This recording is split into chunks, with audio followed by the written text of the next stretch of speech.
Hey, thanks for coming. Welcome to the Love Shack.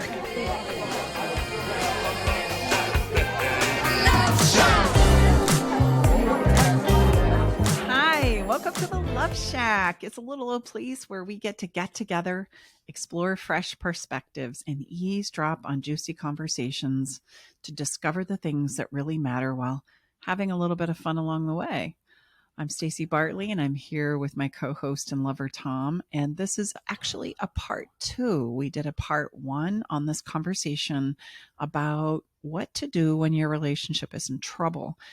I want to dedicate these 2 episodes to all of you who are looking for help, for support, for answers in your relationship as the emotional pain continues to increase. And I want you to take these episodes, listen to them, and know that there are answers to the questions that you're asking. There is remedies to the emotional pains that you feel.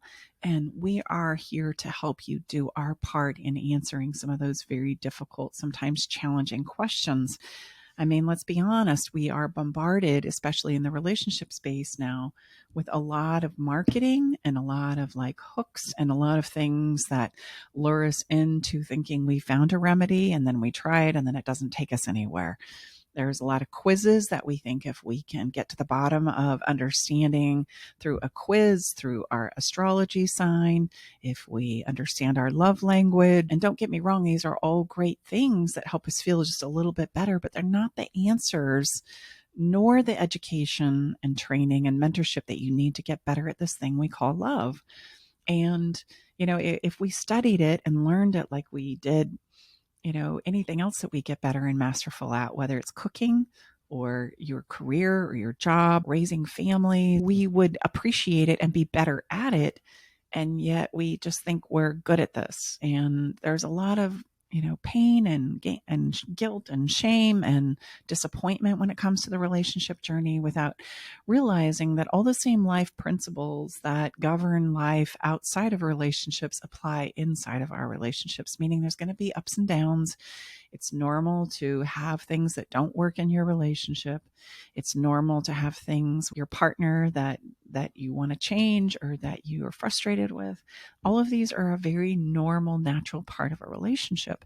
And unfortunately, because we don't study relationships, we don't understand and know that to be true. Yeah, and I would just stack on what Staci just shared that many times, when we have the opportunity to work with our clients, the proverbial relationship house is burning down. I'm using that metaphorically, but in that case, then everything is heightened. And so you're navigating, as Staci just shared, this just menagerie, is that, plethora, overwhelming. Wow, look at you go with your big words. A little wordsmithing there, ladies and gentlemen, brought to you by Tom, the wordsmith. But no, all kidding aside, just this, just as in every other area of our life, choice is not an issue. But what happens is, we're in this very difficult place. We're overwhelmed with information. We're searching and doing then more searching and more searching, which just adds to the angst and anxiety and pressure. So all of this that we're doing in the last episode and this episode is to help you really look at the things that matter. What's going to move the needle? We're not at all trying to say that we're the only ones, that can do this. There's lots of good programs and facilitators out there. What we want you to do is be aware, really focus on the things that really matter. Then you make your best choice from there. But don't, very, very careful balance beam that you're walking in regards to how much one should search before you need to step in and give it a go. Well, and what do you look for to get the help that you know that you need? And our biggest challenge here, especially in the emotional space, in the emotional pain space, is the waiting. We wait and we wait. And not only do we wait, we feel shameful for needing help and support. And I would just ask you to ponder, gosh, if this was a physical problem that you were having, there would be no shame in going to the doctor and saying, hey, I got this problem. I got this pain that I've been wrestling with now. And just think about how eager we are or proactive we are to get that help with our physicality. If we waited 6 months or a year, that would be a long time. And this makes me think of a beautiful new client that just came into my office yesterday. And her and her husband have been married 32 years. I mean, yahoo, that's incredible. But a lot of those 32 years, come to find out, have been lived in illusion. and they're avoiding conflict and discussing the things that don't work in their relationship, both personally and as a collective. And the idea was, look, if we don't fight and we don't have conflict, then we have a really good marriage and a really good relationship. Although there's no connection, there's no interaction, there's no talking, there's no intimacy. And finally, her husband came to her and said, if we don't turn this around, I'm out of here. And this is finally what prompted her to be in my office. And I asked her, because I love to ask this question, it's fascinating to me. How many years have you been thinking about getting help and support in this relationship? And her answer was 12. 12 years. So we're not just waiting 6 months or 1 year. We're waiting on average of 6 years to get help and support after we know we have a problem that we don't know how to solve ourselves. And then we start living in this land of illusion, just hoping that it's going to be okay and that it's going to work itself out because we don't want to address what's not working in the relationship. And unfortunately, by then, 12 years later, can you even imagine for a moment the many times of disappointment, of frustration, of broken dreams and broken hearts? And we just keep adding to the pile. I call this the dirty dishes analogy, where, we just keep adding to the dish pile, one fork, one knife, one cup, one plate, one pot, one pan at a time, until there is so many, we don't even know where to begin. And my biggest plea with you, and my hope in putting these 2 episodes together for you, is please, please get help sooner rather than later.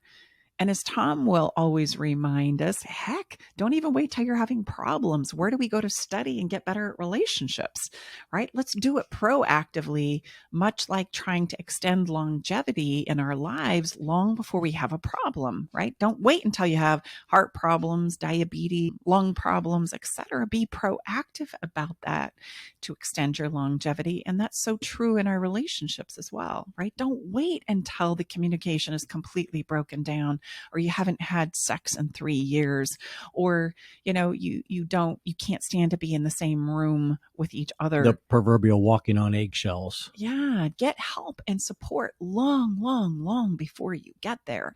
And I think, unfortunately, because of some of the misnomers that we have in our thinking around getting help and support with our relationships, we put it off and put it off. And I just want to say there is no guilt and shame in that. In fact, it's actually a really good thing. You wouldn't think about going 32 years and never getting help medically.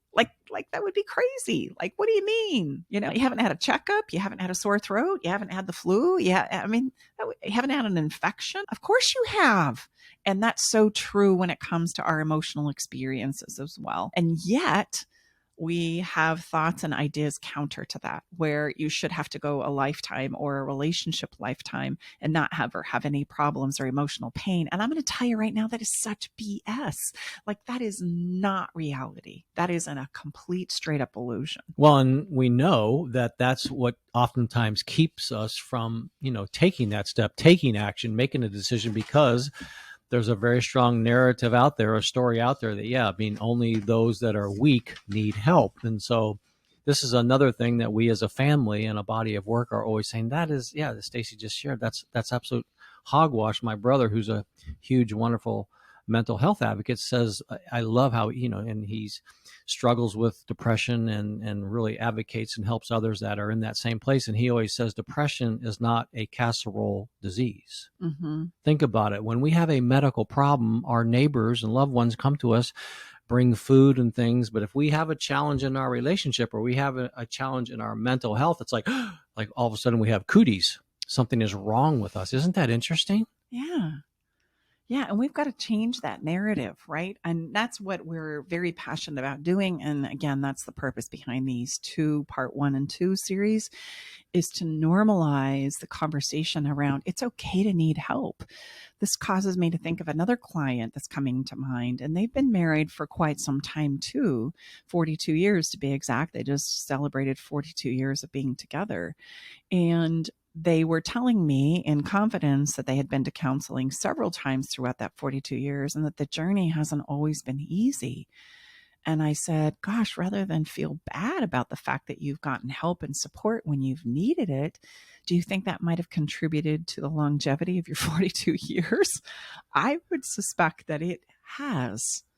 That if you hadn't gotten help and support, this thing would have been over with a long, long time ago. And much like, some of the health challenges that we face, if we address them proactively, right, we can extend our outcomes dramatically. We can get back to being vibrant and healthy and strong. To encapsulate all this, I think all of us will be able to get their arms around. Again, let's say we discover, we realize we have something significant, say in the medical journey of our lives. It's most of us understand it's much better to get started at stage 1 than it is at stage 4. Well, it would be the exact same rules and foundations apply in our relationship and emotional space. Unfortunately, what we see over and over again, whether it's Tom speaking to people on a clarity call or people scheduling a one-on-one appointment with me, is that they are in the very final stages of seeing if this thing is going to go or not.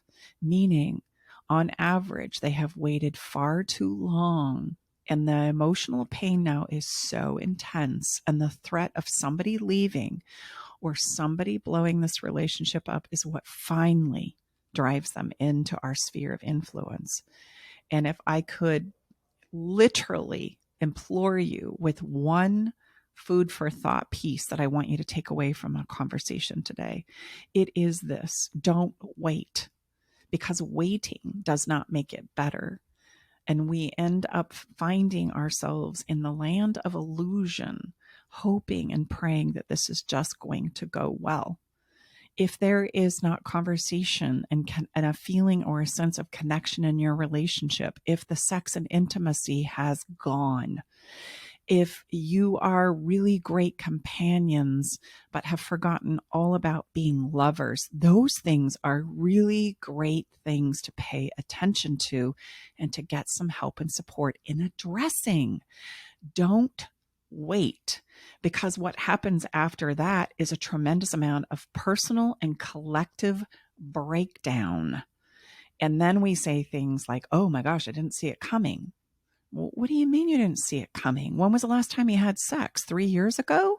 Well, geez, I can tell you after a year, 6 months, or a year that you were having big problems. Or what do you mean you haven't had a heart-to-heart conversation in more than 6 months? Like, that's a problem. Let me ask you a question. So when we get clients in this difficult place that you just described, and once, say this first session you have with them, after, presenting and explaining, our frameworks and how we do things, is it fairly easy for them, or more clear, maybe that's a better distinction, as to maybe how they're in this place when they first walked in and had no idea? Oh, well, see, that's the thing, is we all have, and we're talking and we're kind of exploring some of these through this conversation, because I want you to know what happens when you raise your hand and get some help, in hopes of easing the resistance. I want you to understand what happens, the conversations that should be happening, and what to avoid, so that you don't have to be afraid of saying, okay, I know what to look for,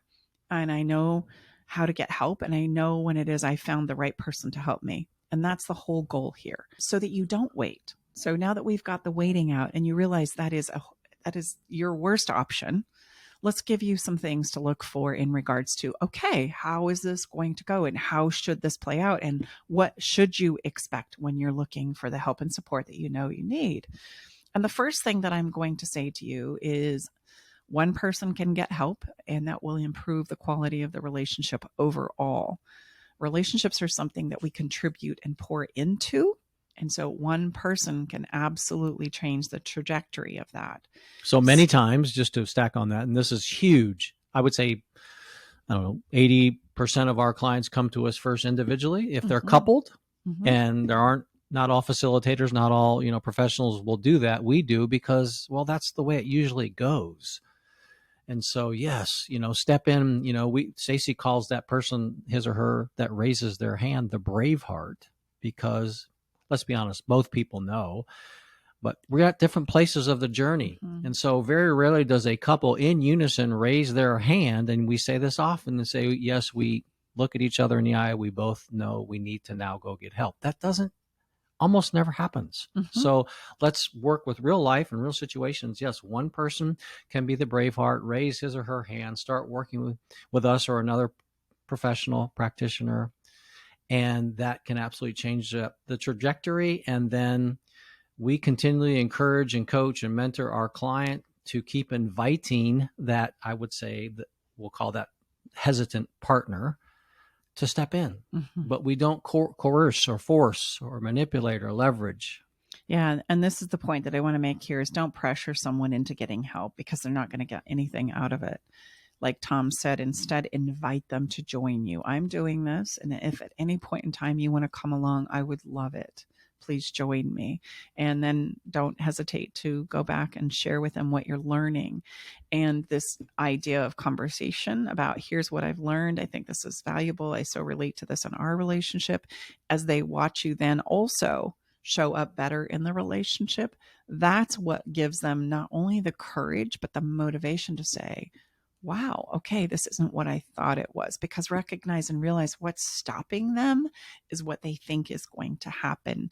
And when they start to see something else play out instead, it helps them, gain the ability to say, okay, let's try this. I'm now in a place where I'll put a toe in the water. And I don't know how other, bodies of work do this, but we are always also open and very encouraging that standoffish partner. That's how I'm distinguishing that person. Let's say he or her, they like, okay, I want to talk to like Staci, or I want to talk to Tom, but I don't want you, I don't want you to be on the call because, I don't want any of that slant coming in. No problem. We're happy to schedule a private call with that person that is not sure how this is going to go and just be open and share with them how this goes so they can have their own experience without any kind of pressure or maybe some potential bias they think. So we do everything we can as a family and a body of work to ensure that that person knows we don't take sides and we are all about having this go well. Well, and I love that you brought that up, sweetie, because we spend a lot of time as a team doing everything that we can to help the person who is resistant about getting help to put a toe in the water, to help them muster up the courage to just try. And you want that because it's probably not high and likely that you're going to find that the two of you are ready to get help at the same time. And oftentimes that leads to the waiting that we talked about that doesn't work. It doesn't really go well.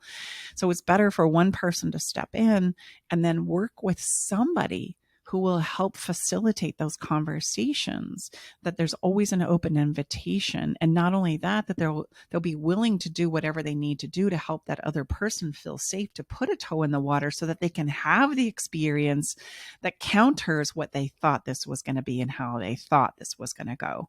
Because when we get them in, okay, now we can do all kinds of things together that we couldn't do with an individual. Not to say that an individual can't change the trajectory of the relationship. They absolutely can. It only takes one.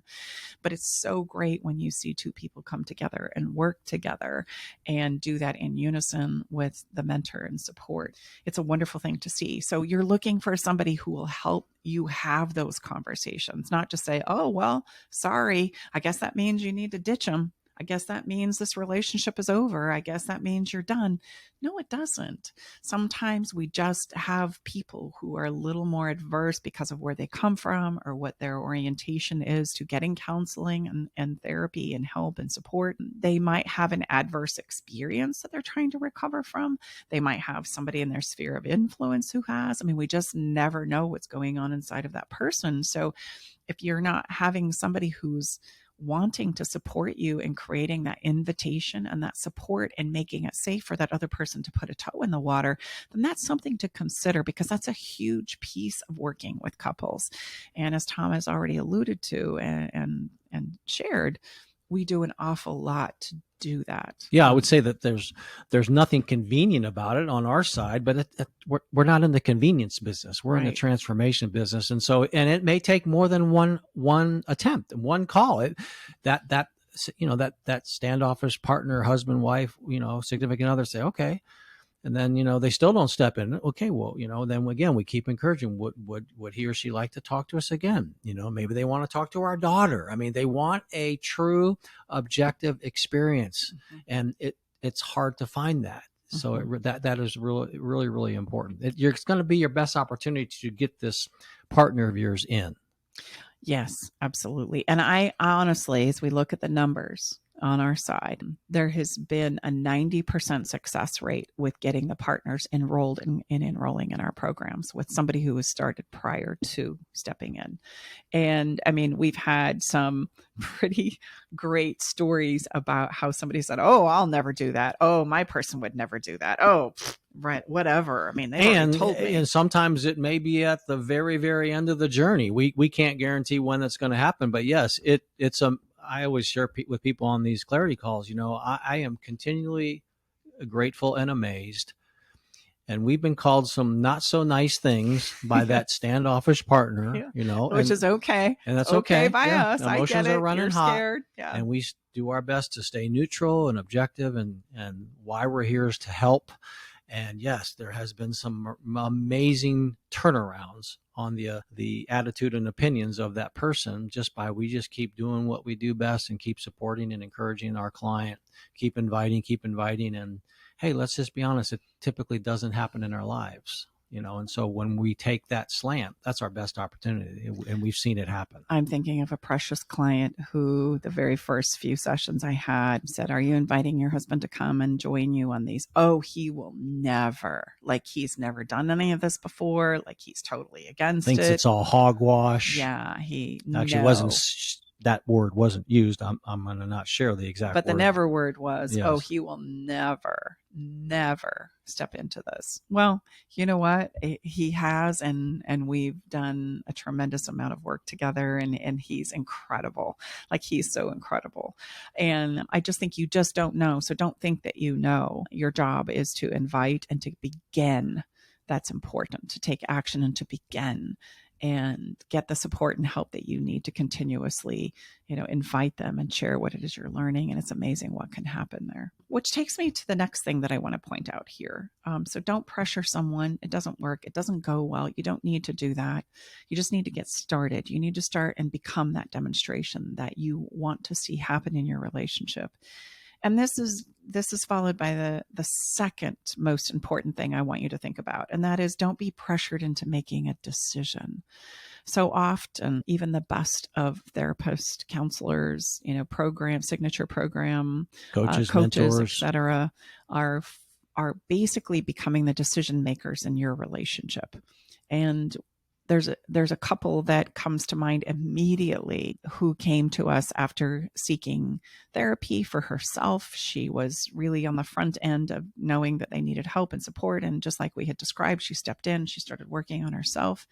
However, the person that she was working with, her counselor, said, "You need to leave this guy. I know for a fact he's a narcissist, and you need to get out of this relationship immediately." And she really wrestled with this. She was, but in really fact, had conflicted. filed the divorce papers. Mm-hmm. They had filed for a divorce, and she reached out to Tom and I on a hope and a prayer, because she didn't want a divorce. She didn't want to leave him. She wanted to work this out. She was very, very in love with this person, and just, she understood where the counselor was coming from. I mean, he seemed to match all the assessments and the answers to the questions of yes, he's showing up like a narcissist. You got to get out of this relationship. It's your best bet. When are you going to pull it together and get out? She just said, I just, that doesn't resonate with me. That doesn't feel right. That doesn't set well. But okay, I don't know where else to go. And so she ended up filing those divorce papers, and she reached out to us, like I said, on a Women of Prayer, thinking, okay, you're my last ditch hope. And we started working with her, and then her partner came on board. And what we found is that her husband was indeed not a narcissist at all. He was somebody who had a really, really difficult time showing up and saying what he needed to say. And when he couldn't do that, then what he would do is act it out, which became sometimes harsh and mean and pushy. And then he would collapse and go missing again, and she wouldn't see him. And so, of course, over time, years, literally, this would break down any relationship. And once he learned how to show up and how to, right, navigate his way through the things that he needed and wanted and the conflict. He wasn't a narcissist anymore because he never was a narcissist. And I think so many times narcissists are misdiagnosed or mislabeled to being such. And not only did they not get a divorce, right? They created a better relationship than they'd had in their past because they were now learning how to show up and share themselves with each other in a more authentic, truthful, honest way. And there was space and room in their relationship to do that. So let me ask you a question. So when you have someone I know the answer, but I'm going to ask it anyway for our listeners. How about when clients say, Staci, what should I do? What is your answer? My answer is, I don't know. Let's discover it. And you need to make the call. And that's my point, is don't be pressured by anybody, regardless of the credentials or the professional position that they may hold for you, because there's only one person that's going to live with the decisions that are made in that relationship. And that is you. That is you, my friend. The counselor, the specialist, the psychiatrist, the psychologist, they're all going to go home back to their lives. And what they're telling you or pressuring you to do is something that you're going to live with for the rest of your life. So do not, under any circumstances, acquiesce what you know to be true because the professional is pressuring you into making a decision. And I'm gonna dovetail on this with another couple. They've been together 15 years, and there's been some infidelity issues and some trust issues. And the person that is, should we say, I don't like to say this word, the victim, because there's no victims, but the person who basically is finding out the infidelities and the untruths is saying, my family thinks I'm crazy. My friends think I'm crazy, that I want to stay and I want to work this out. And she says, I feel so foolish and I feel so stupid because I just want to see this through. I'm not ready to leave. I'm not ready to go. I want to work on this. And my sphere of influence just continues to tell me how ridiculous this is. And when am I going to wake up and smell the roses and do what I need to do? And I would say to you, like I did to this client, how many rounds does it take to know you're ready either to leave or to stay? As many rounds as you have the emotional gas to do.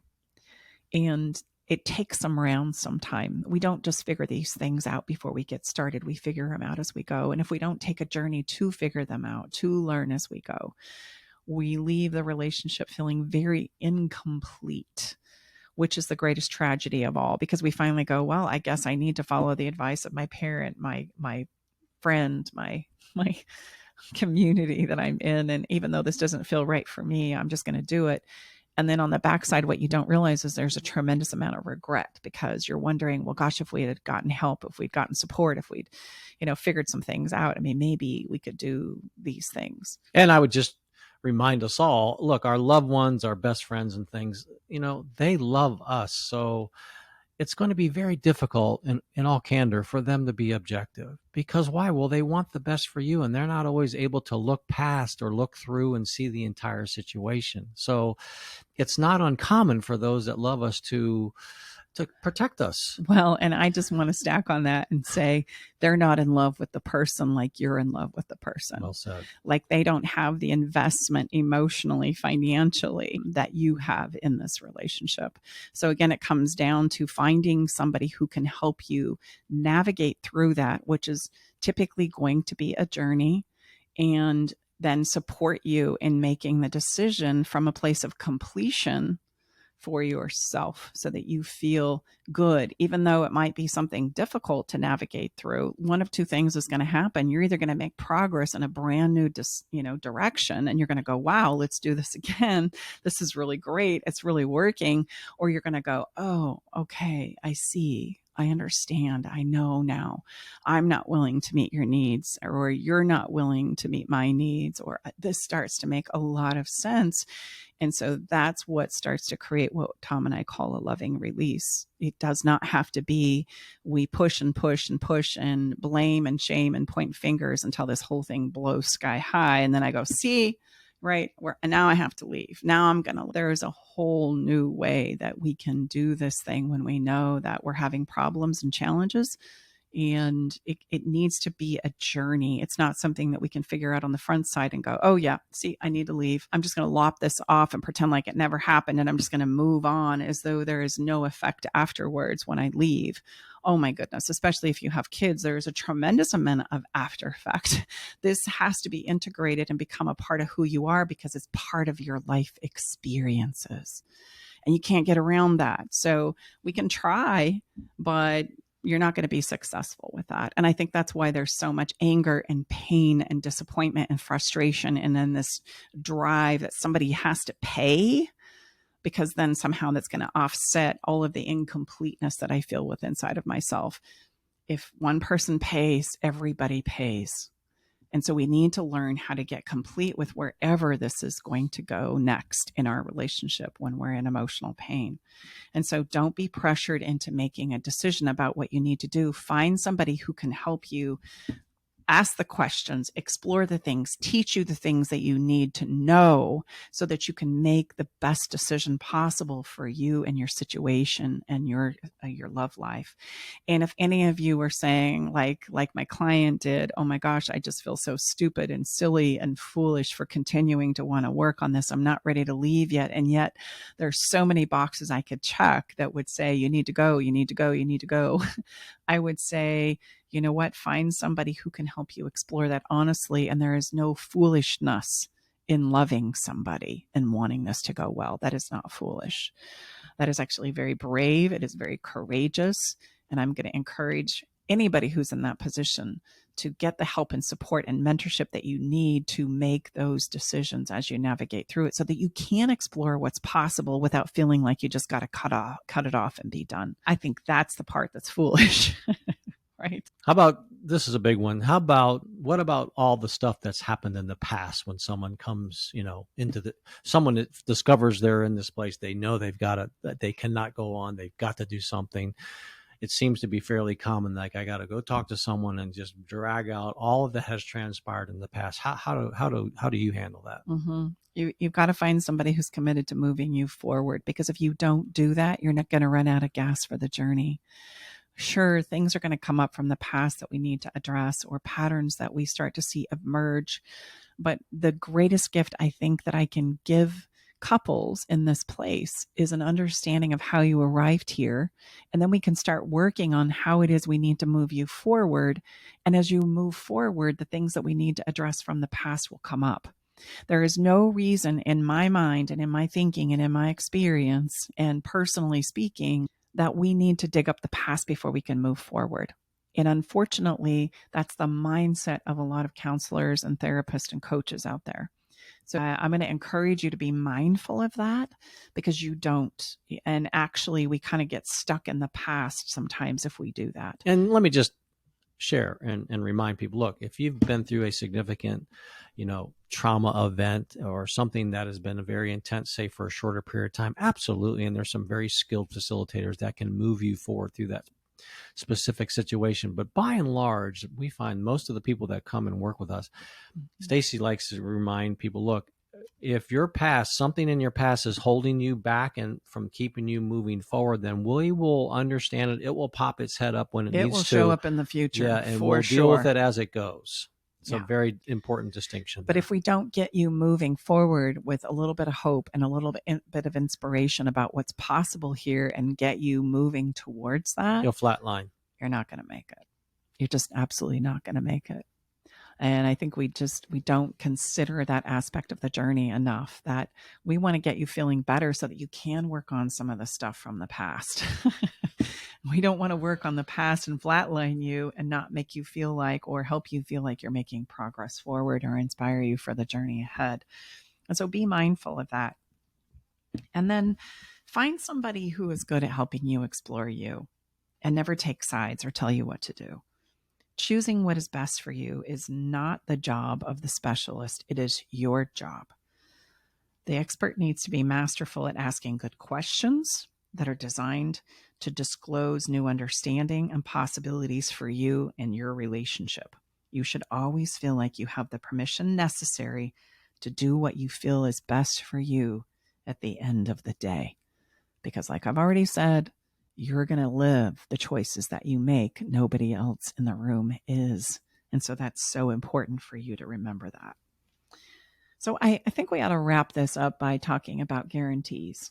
There's a lot of people out there who promise that if you do my program, I 100% money back guarantee you I'm going to save your relationship. And I'm not sure so sure if it's a money back guarantee, but there's just guarantee, because I hear people will share with me and then say, what do you how do you approach that, Tom? I'll say, with great love and respect, if someone is guaranteeing whether 2, 3, 4 sessions with you and your significant other, husband, wife, are going to get back together, quite frankly, that is absolute 100% BS, because none of us, I don't care how good you are, can guarantee that. I think this might be an appropriate time to just say it. Bullshit. I mean, it's like bullshit. It's not even BS. It's like total bullshit. As much as, that's very compelling, and that can maybe draw people in and convince them, but we don't operate that way. We're going to be fully integral. What I always say to that question, and it's a good question because they've been hearing that and experiencing that in other places they've investigated, is we will guarantee, as a family and a body of work, Staci and I and our daughter Brooke, we give you everything we have, 100% of our ability, capabilities, service, teaching, mentoring, to have it go well. Do we have success in keeping people together and creating a better version? Yes, we do, but we can't guarantee it. But we also have success in helping couples let go in a good way, in a loving release as well. Yes. It would be to me like somebody saying, I 100% guarantee you that if you put your money in this stock, it's going to make, a 10x return ROI on your investment. Well, from a financial standpoint of view, I mean, I think most of us would run and go, yeah, whatever. We can't guarantee returns like that. And the same would be true here in the relationship space. When we're emotionally hurting and we're desperate, literally, we are desperate to get what we want as an outcome relationally, we can fall culprit to people making big, bold promises about guarantees of being able to save your relationship. And I want you to know, it would be just like promise you something that's going to happen in the future. We all know logically that that is not possible. What I will guarantee, absolutely, if you don't choose to do anything, it won't get better. That one I'm sure of. So we have to step into the journey. And this was the conversation from the client. And she's not the only one. There's been many, but this is the most recent on my mind, is waiting 12 years to get help. I said, why did you wait so long? And she says, because quite frankly, we didn't want to confront the conflict. We had made it up that if we were conflict less or adverse in our relationship, that everything was fine. And that, my friends, is illusion. If you're a falling culprit to that idea or that ideal, that if we just don't fight, then everything is fine, I'm going to say to you, with all the love and respect in the world, there are a lot of things that are happening that are simply just not getting talked about. And how do you solve a problem, something that's not working, if you can't even talk about it and lay the problem on the table? Like, you can't. There is no way to work on it, to talk about it, to explore it, to work, through it. It's just going to get put in the proverbial cabinet or closet of truth that will not be spoken, and the door will be closed on it until a day comes, and it will come, where that closet or that point of truth is going to blow wide open. And it's a crazy thing that happens that I want to share with you, that when we are towards the end and everybody is willing to admit that we're towards the end, all of a sudden, all of those truths that we've been storing in that closet come out. And we have some of the best conversations and the most honest conversations that we've ever had in our entire time together, because now we're risking it being an all or nothing proposition. So if not now, when? And all of a sudden I'm willing to pull out and say what it is I've been wanting to say for those 12 plus years. And let me just add one more important feature that we're very proud to offer. Look, we understand that, in navigating all these different, bodies of work and people that people find online and maybe locally, and they're very concerned. They don't know if it's going to work. They don't know if it's going to be a good fit. We do the very best we can as a family and a team. What we've come up with is, look, You can put your toe in the water. You can schedule a one-on-one session with Staci. Pretty soon you'll be able to step into our Better Love Club. And if it's not a positive experience, if you don't feel we've provided you value, what are we going to do? Well, the best thing we can do is we're going to give you your money back. I can think of no other way to prove to you that there's no risk. The only risk, that you'll take is to spend a little bit of time with us and feel like we did not provide value. And I'm proud to say that's only happened one time in 5 years. Mm-hmm. So put a toe in the water. And if you don't find that, then I would look at that too. That's very atypical in our world. Very, very atypical, but it allows people to step in. Look, there's no risk. With great love and respect. I know they say a lot. Your $150, your $100 is not going to change my life, but it absolutely can change yours. Mm-hmm. Well, and we are in the process right now behind the scenes working feverishly. Brooke is working very, very hard. Thank you, Brookie. We so appreciate you. She is creating technologically the community and the aspect of our Better Love Club, because we've got to get better at this thing we call love. I'm getting chills of excitement when Staci's sharing this. This has been a long time in the making. What has happened is we have taken everything that we've learned over serving more than, almost probably 1,000, close to 1,000 couples now from around the world. And we have taken and learned as we went for the last 10 plus years about what couples need and how we can best support them. And we now know and are convinced that the best thing we can give you is just the learning that you need, which will absolutely be part of Better Love Club. It's important. But there's a mentorship component and a practice component. And a community component. Yeah. So where do you go to practice getting better at the skills that love will require you to have? Very few of us want to risk having it with the person that it's going to count with, right? We want to get good at this and masterful at it, and then we take it to the person where all the risk lies. And so we are going to have a component where we get to come and we get to do that with a community that will be part of cheering you on and that is on the same journey, as well as different levels of support that you can step into. If you feel like you need some one-on-one, great. If you just need to come in and do the learning early on, great. We love that. And it's going to have live workshops and support and webinars, and my personal favorite, an emotional weightlifting gym, which is that practice piece, as well as we're going to have a community dedicated to creating a lot of fun along the way. Because if we don't create play and novelty and increase our sex and intimacy, we're going to run out of emotional gas. And so Better Love Club is going to have each and every one of those components, as well as the support that you need to practice. Because if you're practicing, we know that at some point in time, it's not going to go well. And we want you to have some reach back capability to say, okay, I did what you said, and it kind of ended like this. What do I do now? I made a mess. You have somebody to say, okay, let's learn from this first. Okay, now here's how I want you to go at it again. And I promise you, there's not anything that exists like this on the planet. And it's coming to you mid-October 2022. And if you know this is something that you want to be a part of and to be notified when it's ready, you can go ahead and go to our website and let us know I am in or I'm interested. Please tell me more. And I know that this is going to be a game changer for so many couples, because you can put a toe in the water, you can roll up your sleeves and get invested. And it's going to be at a price point. Our first level is going to be basically reachable for everybody. Absolutely. We're going to just do everything we can. Staci's running out. There's only so much of Staci.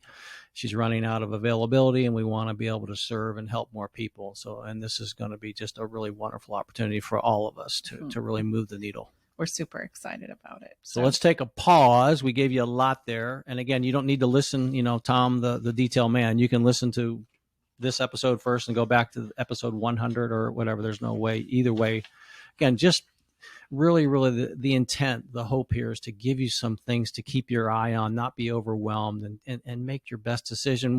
How many people should you look into? How many different platforms, bodies of work? I would say, just like we do when you hear about us, when you have something significant medically going on, what do they say? Go get, 2-3 opinions, not 25, 2 or 3, and then step in and see where it takes you. Yeah.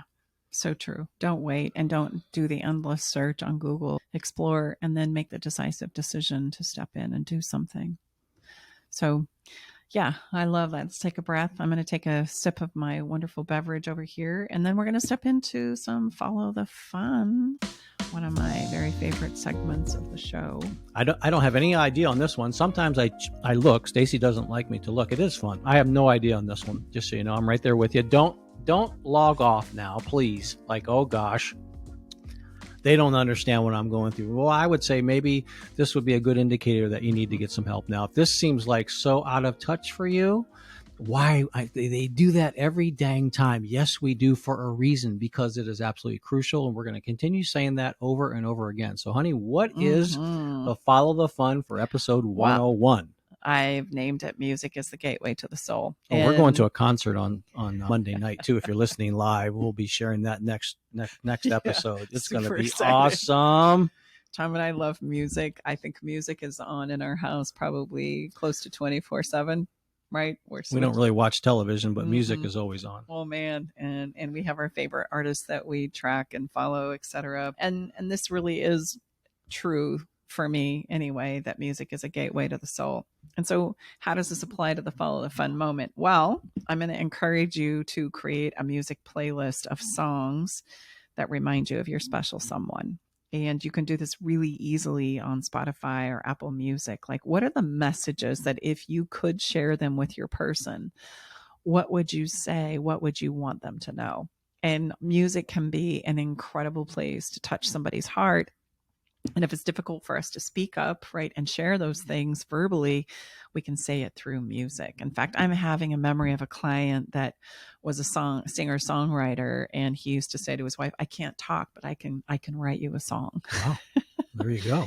And I think that this is a really powerful way for us to get right to the heart of the matter by creating that playlist. Now, if you're not perhaps in a relationship right now, or you feel like this is out of reach for you, then I'm going to encourage you to create your own personal playlist of songs that you want to remind yourself about loving yourself, honoring yourself, respecting yourself, valuing yourself, being lovable, taking the time that you need to discover who you are. There's so many beautiful pieces of music and artists out there.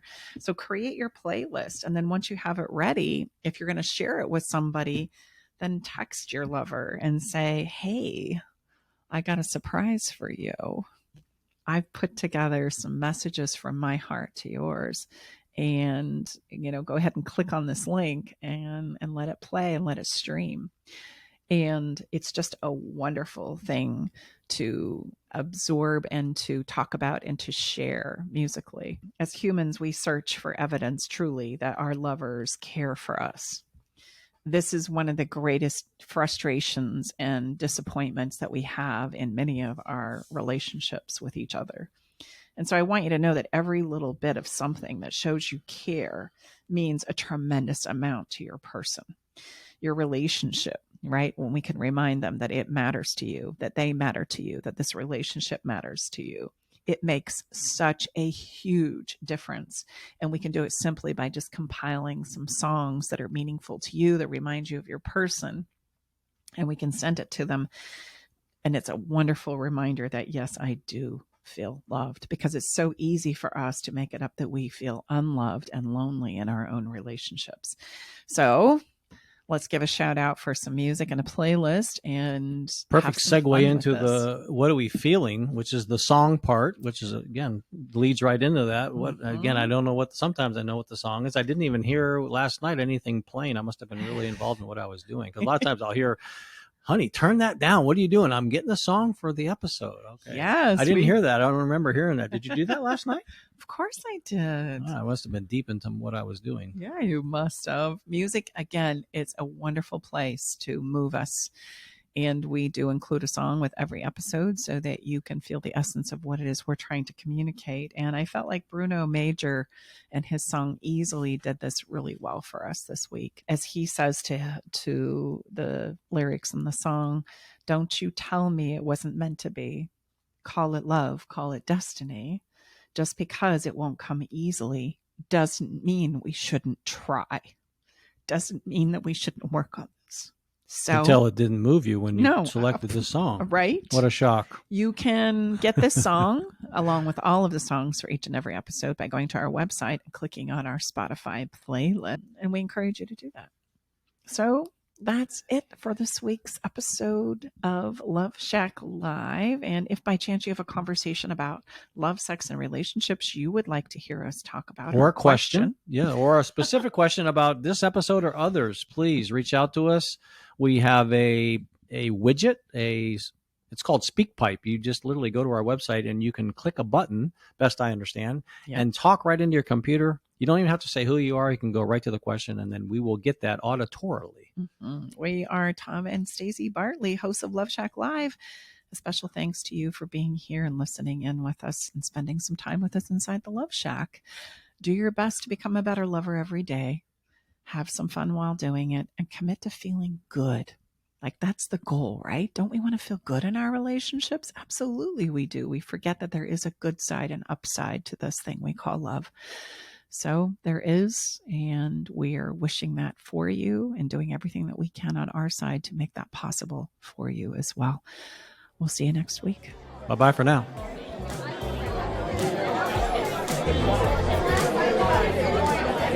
Okay, everybody, time to go. We got to close the doors to the Love Shack for this week. You don't have to go home, but you can't stay here. Come back next week, though, and join us for another edition of Love Shack Live with Tom and Staci Bartley.